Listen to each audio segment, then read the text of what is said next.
Congress shall make no law respecting an establishment of religion, or prohibiting the free exercise thereof, or abridging the freedom of speech, or of the press, or the right of the people peaceably to assemble, and to petition the government for a redress of grievances. Or will they?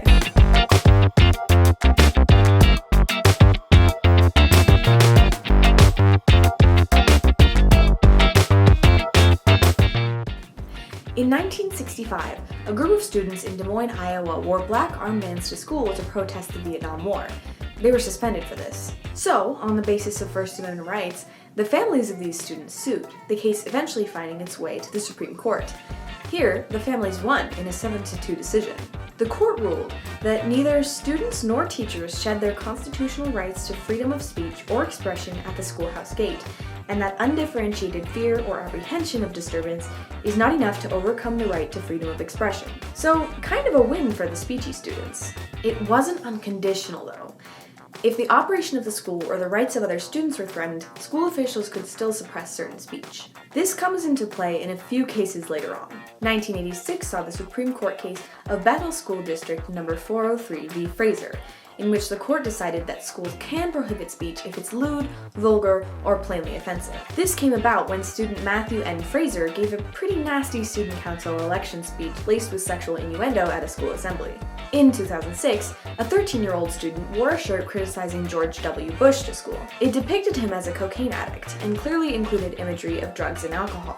Because of this, the school told the student to either cover it with tape or wear a different shirt. The student was not entirely on board with these options and sued the school. While the district court ruled in favor of the school officials, the Second Circuit Court of Appeals didn't, claiming that drugs and alcohol weren't plainly offensive under Fraser. They also said that since it was criticizing Bush, it was an anti-drug t-shirt, and I have a hunch that wasn't the intent. Regardless, this case reminded me of the situation my vice principal once talked about.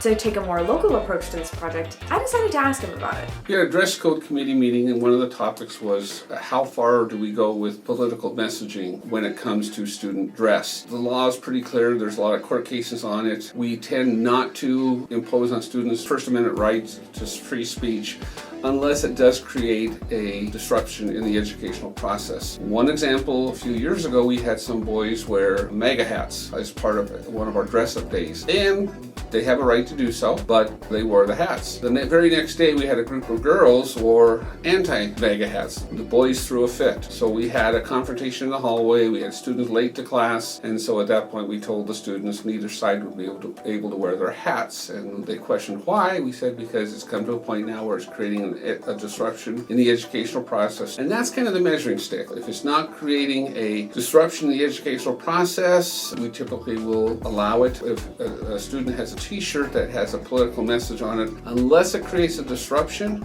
we don't intervene. And then for my second question, I was wondering, what do you think the responsibilities, if any, that schools, the government, or students have with regard to their First Amendment rights? Well, I think students need to understand that anything they wear can have a negative reaction. And in this case, as it turned out when I talked to the boys, they wore those hats specifically because they thought they would get a rise out of other students, which they did. And my conversation with the boys was, what did you expect? So a lot of it has to do with intent. It's one thing to express your opinions, but if you're doing it to create a disruption, then we can and do intervene. And so as far as the school's responsibility, we have to be aware of those, but unless it does create a disruption, we leave it. Living in the world that we do, under these rights, students have a voice, and it's our responsibility to use it responsibly. We are the future, and it's up to us to make our communities a better place. As for schools and the government, they're responsible for facilitating that voice and protecting those that it affects, as has been outlined in the numerous court cases we looked at today. Let us do our thing while protecting others' rights and the education process. That's where the First Amendment meets the schoolhouse gate.